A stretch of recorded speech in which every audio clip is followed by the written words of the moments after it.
Hey guys, this is Crypto Spook. And this is Moriarty. And today we're bringing you a game called the Torus Syndicate. Taurus. So this is a game that kind of reminds me of Legos, a little bit based off of the, the character design and the player art and stuff like that. I believe it is not out yet. Or Minecraft. Yeah, it does. Actually, that's probably even a better one as Minecraft. This looks a lot like Minecraft. Yeah, it's definitely got that Minecrafty style. And it comes out, well, by the time you're watching this video, it will be out. So there are quick time events in this game. Quick time events in VR? Such as when a player takes a shot at you, it will turn into a big red blob and fly at your head. What's that game where they did that? It was an arcade game where you stepped on the pedal and it made your character stand up. I remember it, but I don't remember what it's called. Good lord if I do myself. I don't know, but that's exactly what that shape is. It reminds me exactly of that. So there are sights on these pistols. I don't know that they have that much use because the bullet in the game is very slow. Like the travel time on the bullet makes it very hard for you to actually lead a character. So they do this thing in this game called cone casting, which is super neat idea. It is neat, but at the same time I found myself not appreciating it as much as I could because it also limits your ability to move. It kind of turns the game into an on-rails style of shooter, where you teleport yourself from one static location to another and use the cover system in that location. Well, this is an on-rail shooter. It's designed as an on-rail shooter. Yes, so this is an on-rail shooter. You get a little bit of cover, but I find that the enemies are so inaccurate that it's pretty rare that you actually get shot by anybody, because the world slows down and you can just move out of the way. Still, I like it. It looks cool. It is pretty cool, and the art style lends itself to VR. Yeah, big colors, lots of primary colors, especially for VR. We recently played Onward, and one of my issues with that game is that because it's trying to emulate the realism for realism's sake thing, everything's brown, and it's very hard to differentiate anything. The bright colors, lots of primary colors, and simple shapes make the VR experience a whole lot better as a user. I can agree with that. When you're trying to lead these guys with your pistol, it kind of comes down to shooting by feel and less by sight, because there's a couple times where I looked down the sights of the weapon, and I completely missed, because the guy was moving. Now maybe if they're standing still, the iron sights will be dead on. I see what you mean. So you're saying that because the bullets have a travel speed, you found it to be a little bit more difficult to accurately shoot people while they were moving. Correct. They travel at kind of a static speed. It was fairly easy for you to figure out what the movement speed was and then shoot accurately based on where they were going. But you just didn't feel like you could lead somebody. You can't, yeah. Well, you have to lead them. You can't aim at them as they're running. You have to shoot in front you have to shoot where they're going to be when the bullet hits them. There's a few different guns in the game. You get a pistol and an SMG, and then on your wrist is a grenade launcher, which I found to be actually a little bit too hard to use. Apparently that is a failure in the tutorial, and it will be changed and added in right quick. Yes, sir. Yes, sir. The very first level you go into is brutally difficult because there's a lot of things that you don't understand about the game yet. Specifically the fact that you don't know that you can shoot the grenades out of the air. I just thought the red circle around them was saying, hey, you're about to get hit by a grenade. So I'm looking around trying to figure out, oh god, where can I go? How do I get away from this grenade? And probably like 2 or 3 playthroughs of the entire level later, I figured out, hey, I can just wait and shoot the grenade out of the air at the right time. Is there a negative for killing the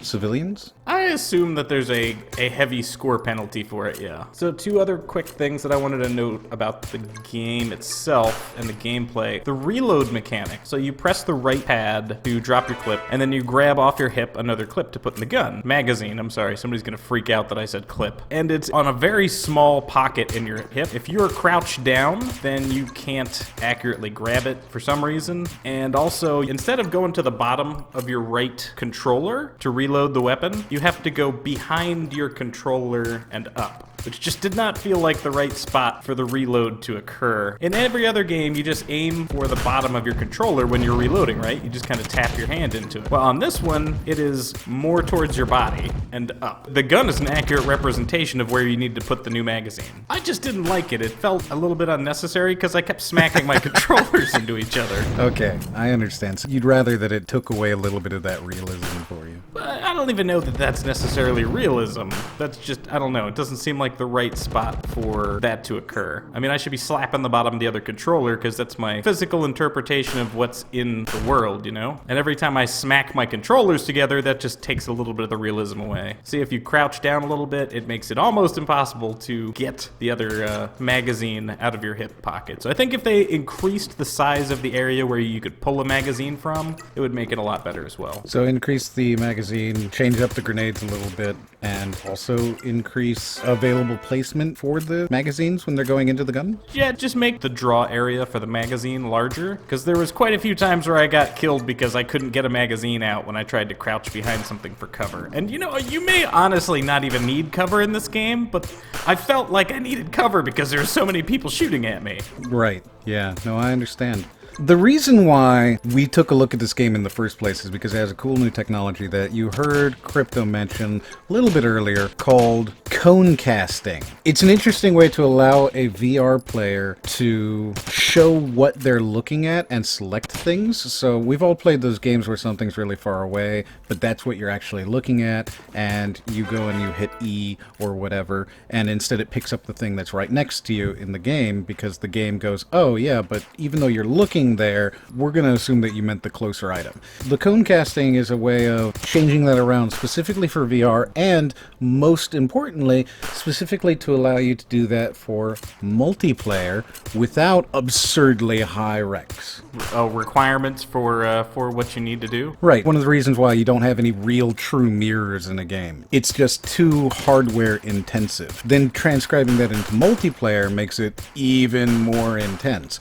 So doing it this way, allowing users to select things based off of this cone and figure out what they're looking at, is an interesting way to work around that. It does feel somewhat intuitive, especially if you're in an on-rails environment. The reason that they do this is so that things that you're looking at are interacted with, but things that you're not are not, which means that you can make what the player is actually looking at interactive and doing cool stuff and having physics and all that kind of stuff. But the stuff that the player is not looking at doesn't have any of that, which is what lowers it down so much, and that is then in turn what allows you to consider bringing in things like multiplayer. Because a game like this, even though it looks like it's Minecraft, it's obviously not. There's physics going on here. I think it's a neat idea. I really am very excited about the concept of cool new technologies in VR. And the whole thing here, right, the funny part is, all it is a cone on the forehead of the player in the game world. So one way that you can manipulate that is when you're selecting where you want to go, you can pick the exact spot where you want your character to move just by very subtly moving your head left, right, up, down, and it'll move your transport location. Now I suppose there's other things that they include in this later in the game. I didn't actually get that far in. I got to the first and a half levels, because it's really, really hard. That's one thing that I liked about the game, was how hard it was to beat. Now there are selections in the menu for restart at the beginning of the level and retry, but apparently that wasn't quite properly worked out yet, so they've already taken that out. It will be worked on later, according to the dev. So you should see that eventually. I'm sure it'll be fixed pretty quickly.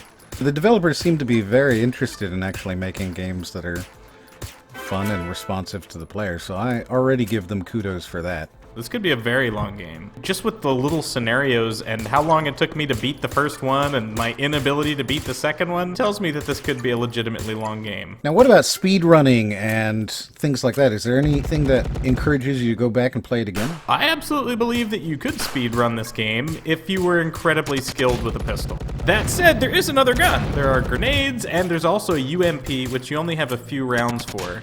Were you trying to bat it out of the air? I was trying to bat it out of the air, because I didn't know you could shoot it out of the air. So like I said, there could be quite a few missions here. If we're given the table space to assume how long the game is, I'm going to say that there's maybe 3-4 missions at this time, based off of how much space there is on the table. All in all, I would say that this is a good entry for VR, and the gunplay in it is actually not that bad. Pretty entertaining as well. It looks like a fun game. It looks like the type of thing that we all kind of expected to come out of VR when it first showed up. Fun, pretty, fits into the VR technology, creates new technology. Like, that's what I was expecting expecting when people were saying, oh, we're going to make VR on-rail shooters. I was like, okay, this is exactly what I'm expecting. And we haven't gotten that yet, so you know what? I'm pleased to see that we're actually getting what we should have been getting all along. I'm glad that these developers are making this game that we're all going to be able to enjoy. I would totally agree with you. So what do you think of it overall, Crypto?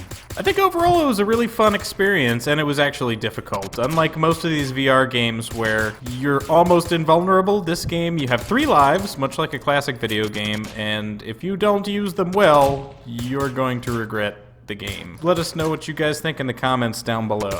Does this seem like a shooter game that you could enjoy having fun with? I think it looks fantastic. I'll have to try it out a little bit later myself. I do think that this is absolutely your kind of game. You think? I do. This is very much so your kind of game. It's a little bit arcadey for me. I like realism a lot, but it is an excellent new concept in VR. Alright, so there you go, guys. That's the Torus Syndicate. If you like it, like it. If you don't like it, don't like it. Leave us a comment, let us know. Join the weekly contest. Be sure to check out the Patreon, and we'll see you on the next one. Till the next one.